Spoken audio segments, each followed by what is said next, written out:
I do think when you say one-year deal in Patriots, it's something we say all the time. They never get involved in terrible contracts. And we were sitting there this morning thinking, Chris Long's dad, Howie Long, works on our show. Here's what the Patriots do through the years, and I think it's brilliant, is that they get guys that are not in their prime, but they were at one point good players, and they got a little chip on their shoulder, and they've been disposed of or cut or dissed or disrespected. And they've done it now with Chris Long and Randy Moss and Corey Dillon and twice with LeGarrette Blount and Akeem Ayers, Brandon Lloyd, Andre Carter. Remember, they brought him in and he had 10 sacks in 14 games. Junior Seau. Rodney Harrison got released by San Diego, and they picked him up. Brian Cox, the linebacker.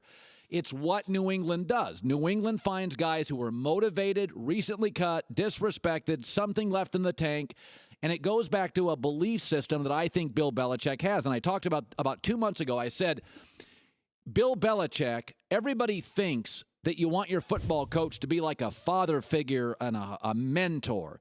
But what you want your coach to be is like a bad boyfriend. You want him to be a bad boyfriend. That's what Bill Belichick is. He dates, he uses, he disposes of people quickly and breaks up.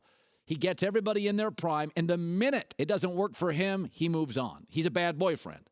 We think, when we think of coaches, we think of marry the player, fall in love, long contract, build him up.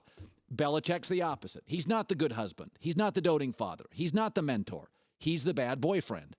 And he's done this time and time again where he brings in people to be used briefly, a year, 2 years, fun, dating, no commitment. You think it may last longer. He moves on to the next guy. And Belichick kind of falls in like with players, not love with players. And when you listen to the draft, and it doesn't matter if you're listening to Joel Klatt or Mel Kiper or Todd McShay, and there's a lot of love. I love this, love that. Belichick does a really good job. He's got a very high EQ. He doesn't fall in love with players. He falls in like with them.